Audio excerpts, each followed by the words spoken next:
What's the outcome? All right, let's be clear on the outcome. Today, I'm chatting with Norman Guadagno, CMO of Mimecast, a cybersecurity company that provides email and collaboration security to over 40,000 customers. Second thing we want to make sure we do is realize that there is no end of data. You can spend forever looking for data, frankly, that can support or not support almost any position. Once you have a clear enough insight, move forward. There's very few things that are truly sure.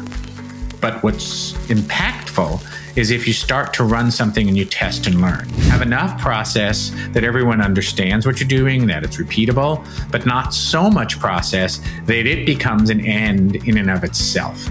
Norman previously served as the first CMO at Acoustic, a marketing technology company, and senior vice president at Carbonite, a well-known segment leader in data backup and recovery. So how do you focus on the most important things as CMO and get rid of all the distractions? And how can you get more performance out of your marketing team by cultivating a culture of trust? Let's find out with Norman Guadagno. When you're faced with a decision, make it.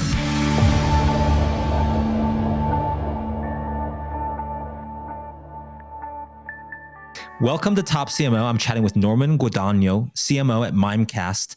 And Norman, one of the things that you talk about is that in our marketing efforts, we can often get distracted by things that are meaningful. Mm-hmm. And you'll talk about we can get distracted by process. We can get distracted by data, which are all essential components. So what do you mean about this distraction, and how do you start thinking about minimizing distraction for your teams? Yeah, it's a really an important point and a great question. And I think that when we think about what we do in marketing, we spend a lot of time on the how do we get to the thing, the place, the desired goal.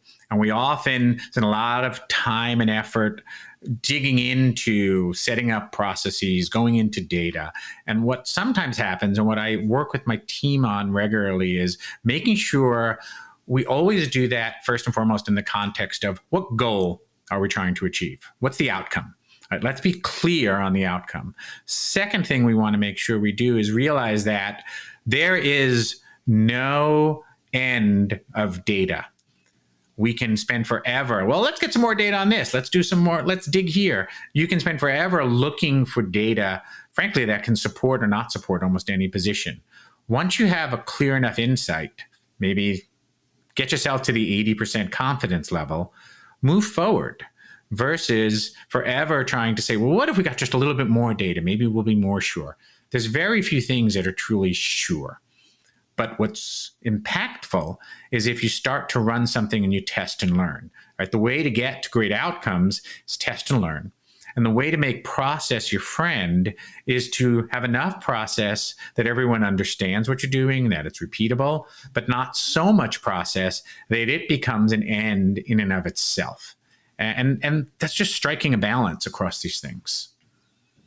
Well, and do you think, where do teams go wrong specifically in the process where people just get distracted? Because it sounds simple on the surface, right? Like, we care about outcomes. We want to drive, business goals. Often that's measured in, pipeline revenue, American numbers, currency, right? or another current type of currency. It might be measured in market share or customer growth or other things like that. But we kind of all know that. Where do we just sort of lose our way in that? What do you see as an example of just like, smart people, they know they're pulling towards this KPI, but they just get distracted along the way? Yeah, I think it's a good sort of dig down into that issue. So, for example, oftentimes we'll see teams, and I've seen this in many a team, where they become very focused on generating pipeline. Pipeline's a very common metric that we use a lot, particularly in B2B.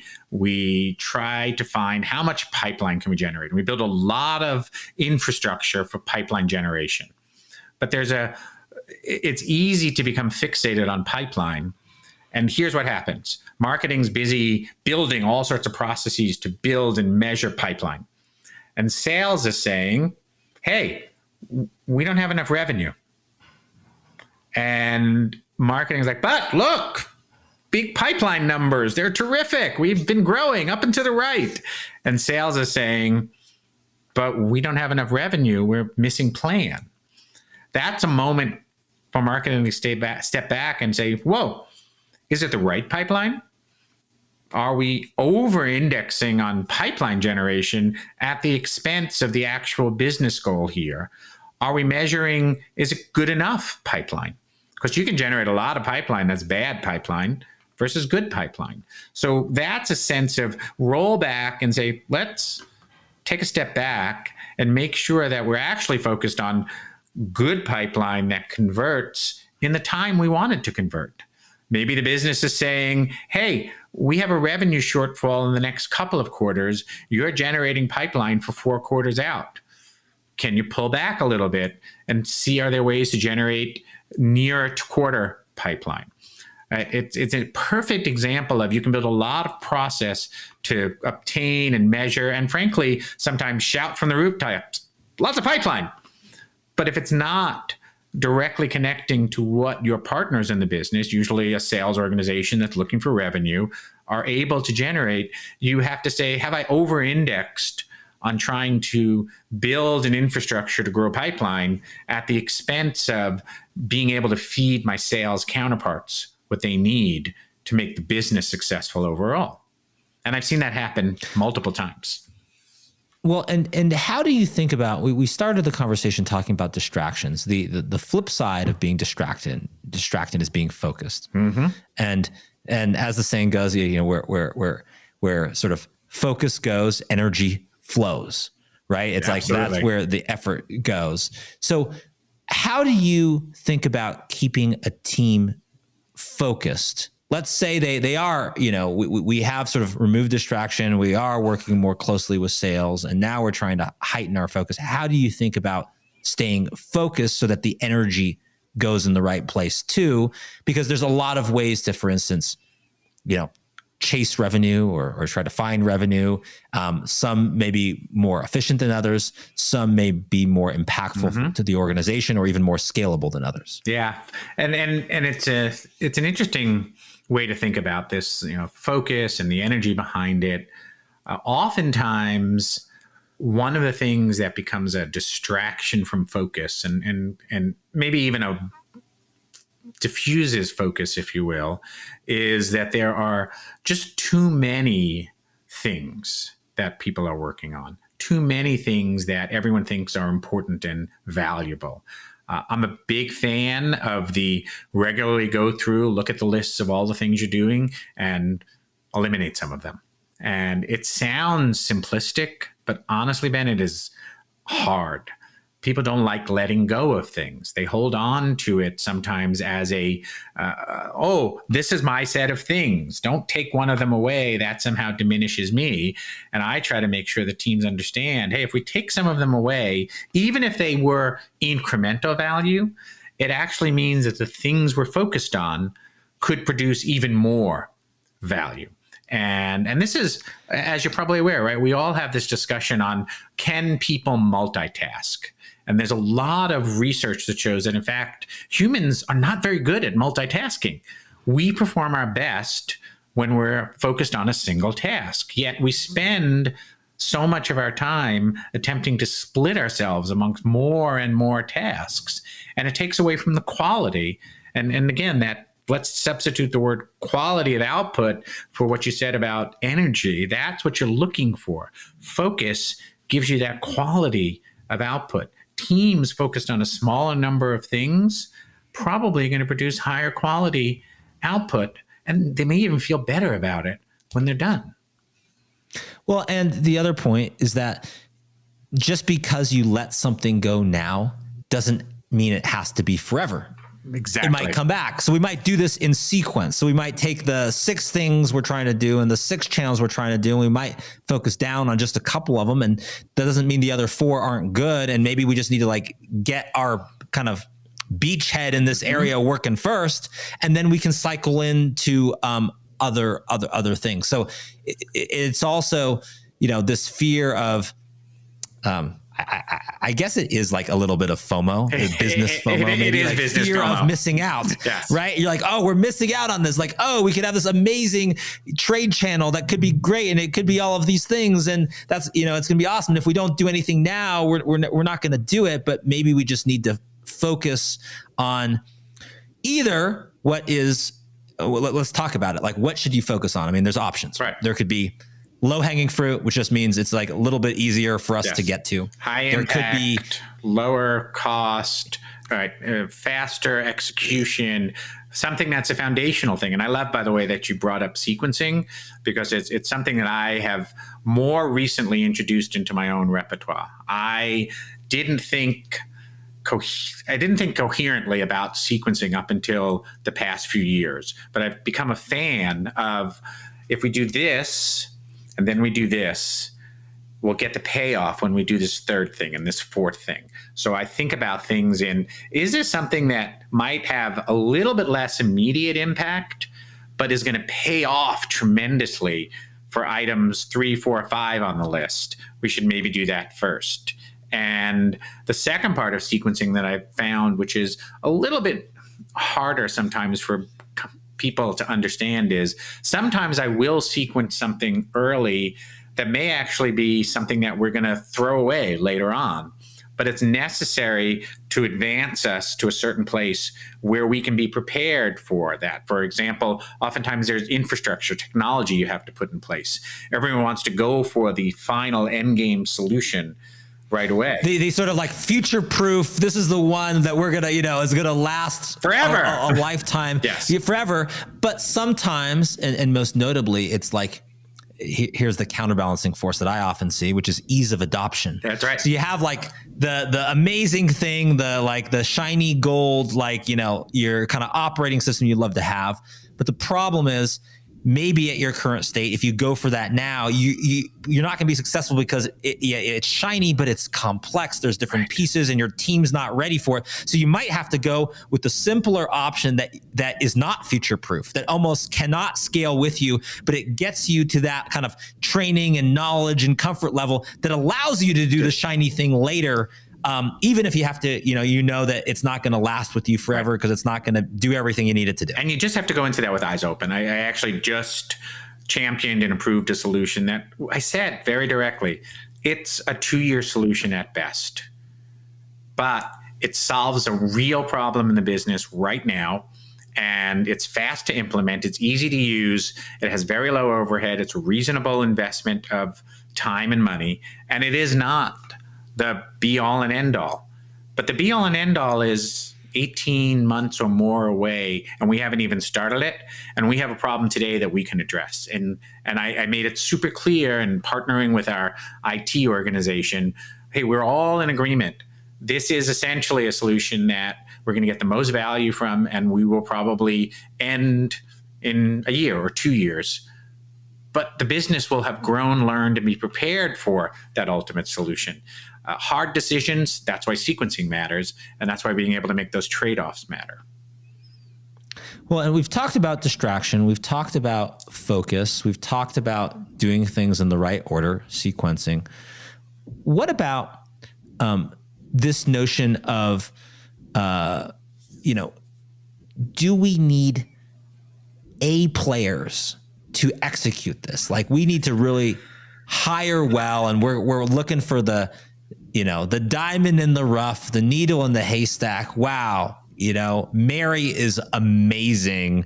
Mary can carry the ball forward for us, versus the flip side. And I sometimes spend time thinking about this is, well, if Mary's so amazing, she's not really that scalable for building out a team, and we're pretty dependent on Mary. So do we need something that's like, okay, B players or B plus players, they're not the A plus players in our organization, can actually move this forward? And are we better in the long term for that, because there's many more of those kind of people, and we can build a foundation and hey, business is a team sport. No one person is going to solve all of our issues.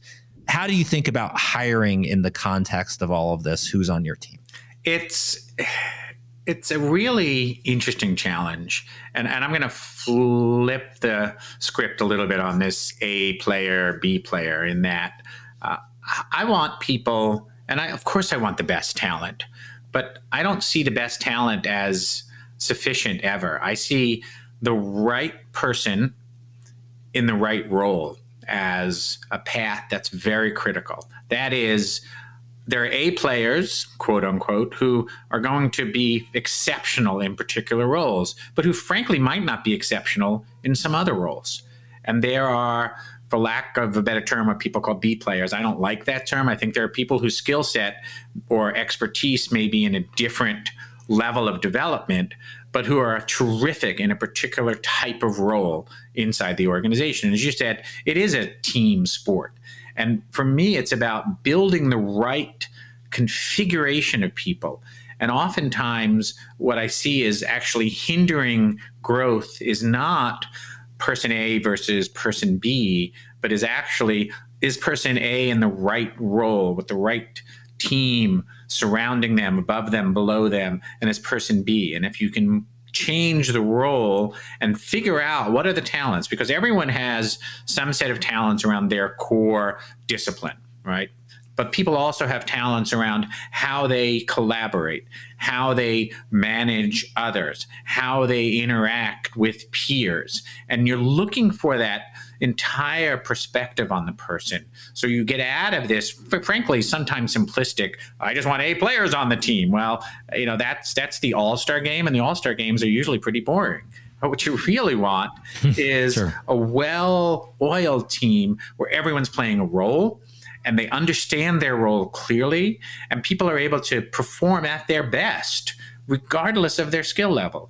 Not everybody is Tom Brady, but there's still quarterbacks that do an amazing job on every team in football. And that's because you're surrounded by the right set of teammates. And I think it's important that leaders start to understand their team is that it's the people, but it's also all of the interactions and collaborations and growth of those people with each other. And to me, when I talk to other CMOs, when I think about organizations, one of the first things that is something you alluded to that trips people up is role clarity. What I mean by that is not that people don't know their job description. I mean, they often know that, but role clarity involves like, am I responsible for this or am I accountable for this, which is a difference. Responsible means you've got skin in the game. You're part of that. Accountable is like the buck stops with you, right? Like, I want to know how this is doing. I go talk to Norman, and ultimately that's where it goes. And the issue is that in a lot of mature organizations, marketing organizations, companies, they're mature, so it's kind of easy to have the clarity, right? It's like big teams, you've been doing this for years. We know how to do it. But where all the action is and kind of the fun of it is that you want to grow. And growth creates uncertainty. It does. Why? Because you're becoming something you're not currently. You're growing. And so you don't, by definition, have everything built out. So how do you think about role clarity, related issues like accountability, and in the context of growth, but going from who you are to who you want to be, which creates uncertainty? And uncertainty is your friend or your enemy, depending on how you look at it. And I like to think of it as a friend, if we can do that. On the responsibility and accountability, 100% agree with you that there's often a lot of clarity around responsibility and not nearly enough clarity around accountability. And organizations often are designed to diffuse accountability. And by doing that, it makes it harder for decisions to be made. How many times have you heard about or been a part of an organization where it's like, I don't know who's making this decision, but it's not me, right? And like I always approach it with the belief that, and I've said this to teams repeatedly over the years, when you're faced with a decision, make it. I'll back you up. If it turns out it was the wrong decision, it's usually something we can undo and course correct. But if you're faced with a decision, it's not a catastrophic. Right. It's not, do I step off this cliff or not? Most decisions are not that. Nobody is going to plunge to their death. Nobody is going to blow up the moon. And I feel good about that. So I tell people, make decisions. I'm giving you the autonomy to make decisions, and it's hard because people get frightened. Oh, I don't know. It's like, go for it. I got you back.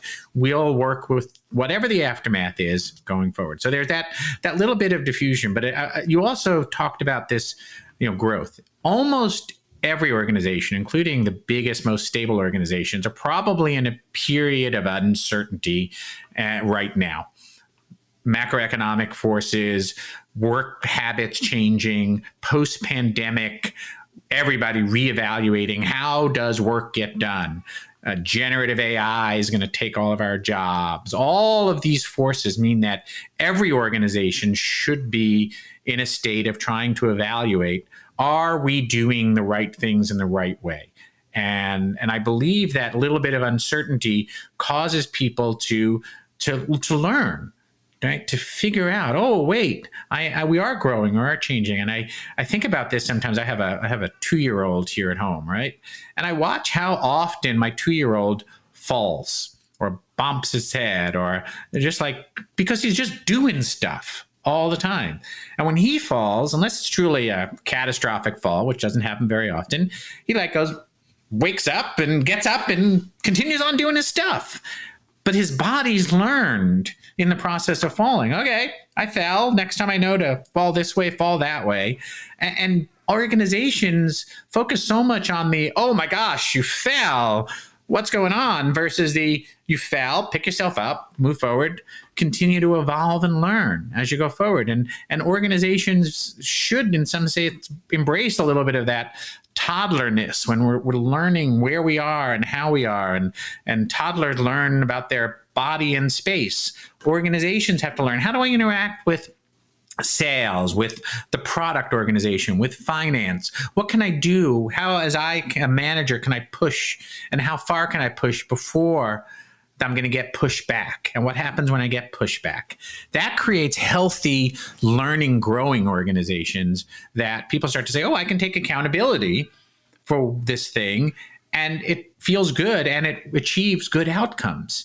And not that I want every organization to think of themselves as a toddler, but there's a lot we can learn from how toddlers interact with the world. Well, and actually, I have a 2.5-year-old and a 1.5-year-old, and so you know it well.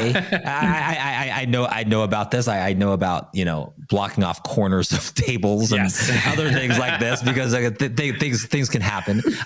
But what I would say is that what I think a toddler is an expert at is testing and learning. Yes. That's what they do. Test and learn it. And you're like, and it could be for the parents listening, either you're a parent of this age now, or you can think back to back in the day when you went through this, right? It can be kind of scary. It's like, oh my God, they're grabbing literally the electric outlet that is the one thing they should not stick their finger in. They're like a beeline for that to stick their finger in it. Exactly. You're like, oh my God, they're all that. But this idea of test and learn and not worrying so much about what the consequence is yet. They don't have a sense of all the consequences yet of all these things, is something we need to kind of bring back. And the question is, what's the most efficient way to learn something? It's like, it could be to study it and get a tutorial and go to a course and watch a webinar and do all of that. Or it could be, for lack of a better metaphor, stick your finger in the socket. Stick your finger in the socket and see what happens. And see what happens. But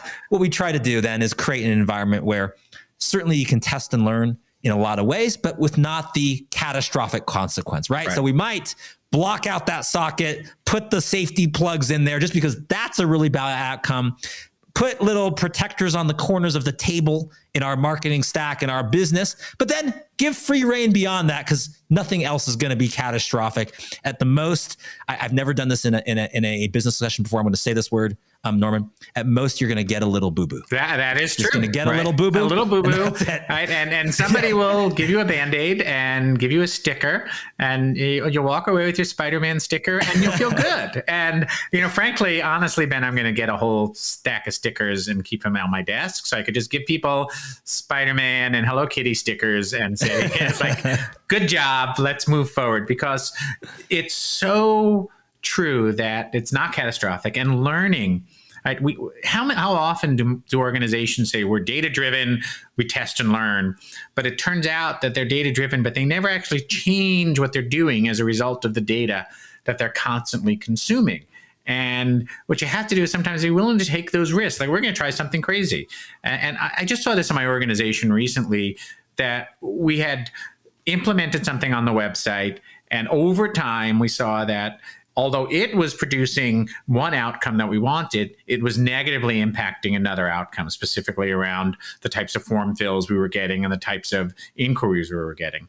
And we sort of looking for that balance. And I said, you know what, we just got to make change here, team, go do it. And we reconfigured things to try to find a better balance. And all of a sudden, we saw the thing that had been negatively impacted started to go up again. Now, we've done this recently. We don't know what the longer term effect is. And it could be that will go up at the expense of the other thing. And I was like, okay, where's the right balance? But you can't find the balance if you don't iterate endlessly and you realize that, well, maybe this thing is actually more important. We just didn't realize how important it was back when we built the other type of button for people to push. Those types of experiments have to be ongoing, and people shouldn't be afraid. I often joke that there are businesses that treat their website as if it were a printed book, and it requires a massive force before you can go and have a new edition published, right? And I'm like, it's digital. Test it. Make a change. Do it. And for some reason, companies, their motions, their process, let's talk about process one more time if we must, their process around things like updating the website becomes ossified into this system that requires this and this and this and this and this and this before you can even make the slightest change, right? That's not being responsive.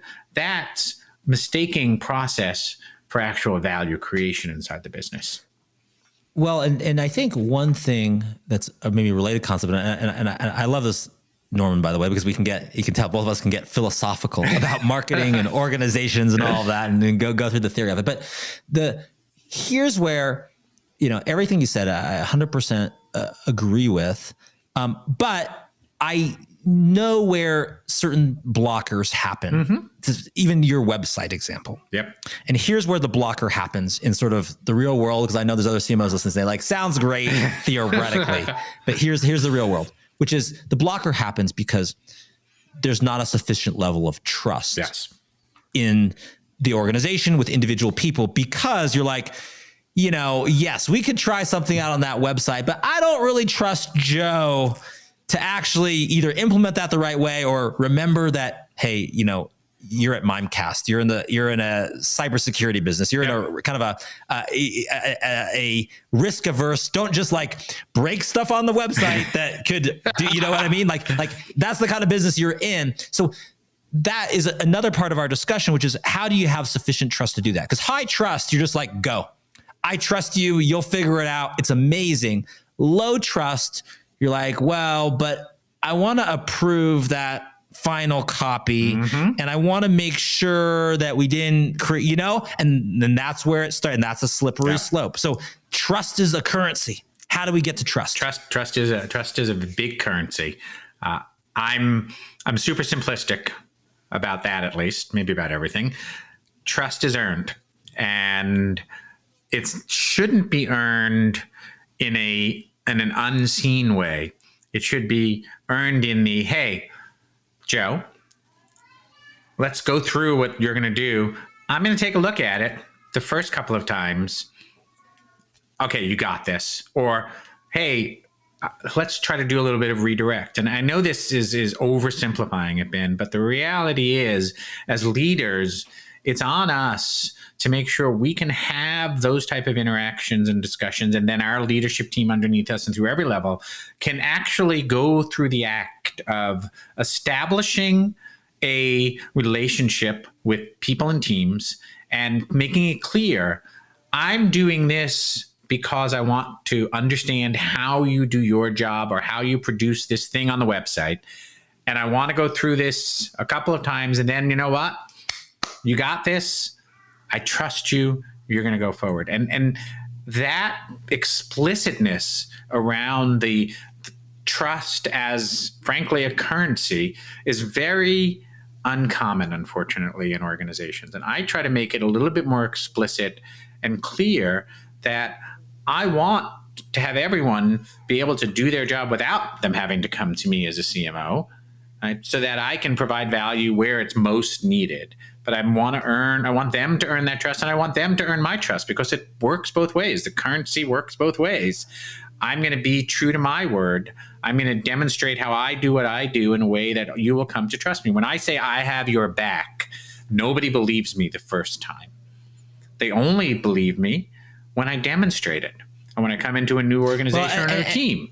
What actually, and this is you talk about simplifying things. If we're going to simplify trust down to its essence, like what is it and what can you do wherever you are in your marketing career or journey? I mean, to me, it's this. It's as simple as this, which is if you want to build trust, 1, say what you're going to do. Yep. So explain ahead of time what you're going to do. 2, do it. And then if you do that and you do that repeatedly, that builds trust, because Absolutely. they know, and that's it. So, if you want to build trust, if you're new to a company, if you're something else, like don't say things you're going to do if you're not 100% sure you're going to do them. And then find things that you're 100% sure of that you're going to do. Right. Say, and that also means, here's the other little hidden trap, which is don't go do it in secret and then say, here it is. Here it is. If you want more trust, you say you're going to do it, and then you do it. That's right. You have to say it first, because that builds trust. And then if you do that repeatedly on a few different occasions, then people trust you, and that's it. So that's all it is. You really got to do, and you got to do it. There, right? Say what you're going to do it repeatedly. And I love the other part of that. I am one who hates surprises, and I tell teams there shouldn't be surprises. Share the work along the way. Don't go off somewhere and disappear and come back 6 weeks later, the solution to all of our problems. Because not only is it probably not going to be the solution, but you won't have buy-in. And frankly, the problems may have changed because you weren't talking with other people in those 6 weeks. Sure. So engage and share and realize that the hardest part of our jobs is not the discipline of marketing. It's the interaction with other people. And if we get that right, and we invest heavily in how we interact with our colleagues and do it in a respectful, open, transparent manner that builds trust, we get better outcomes.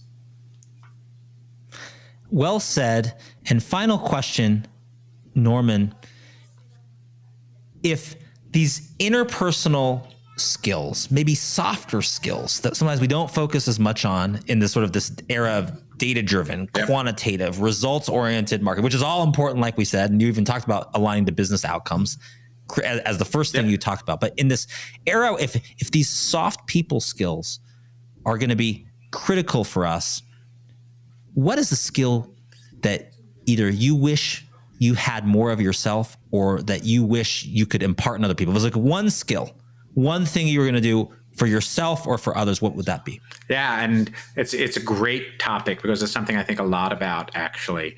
I suffer deeply, and I own this, from an internal sense of what is right and wrong and what the right way to do things are. And I sometimes cannot control myself from trying to explain it to people. I have a tendency to over-explain what I think is the way something could be done. And I know that that's something I forever am trying to dampen in myself. So it gives people the opportunity to express their own way to get things done. The larger lesson, of course, is, hey, there's an infinite number of ways to do things. There are very few things where it's like, if I don't do it exactly like this, particularly in marketing, it ends up like this. And what we have to understand is that respects the ingenuity and the point of view that everyone brings to the table. So when you see someone else that seems to be doing something in a way that's like, how you doing that? And they're like, no, I got this. Give them the benefit of the doubt and see where it leads, and maybe learn something along the way. It's a lesson I've been teaching myself, and I hope others can embrace. According to Norman Guadagno, being data-driven is not just about gathering numbers. It's about creating actionable insights. So don't get distracted by data for data's sake. As Norman said, our businesses shouldn't just be data-driven, but also data-smart. Take a good look at your data dashboards and ask yourself, are we data hoarders or data heroes? Norman thinks that trust is like the WD-40 of corporate life. It just makes everything run smoother. A bit of trust can turn those rusty gears of bureaucracy into a well-oiled machine. And let's not forget the power of making strategic mistakes. Just like how we baby-proof a home to make it safe for toddlers to explore, we should create business environments where a slip-up is nothing but a, well, boo-boo. It's all part of the process of progress. Embrace it, learn from it, and most importantly, iterate on it. For Top CMO, I'm Ben Kaplan.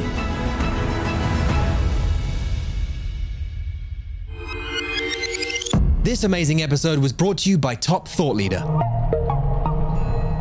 Don't forget to rate, review, and subscribe.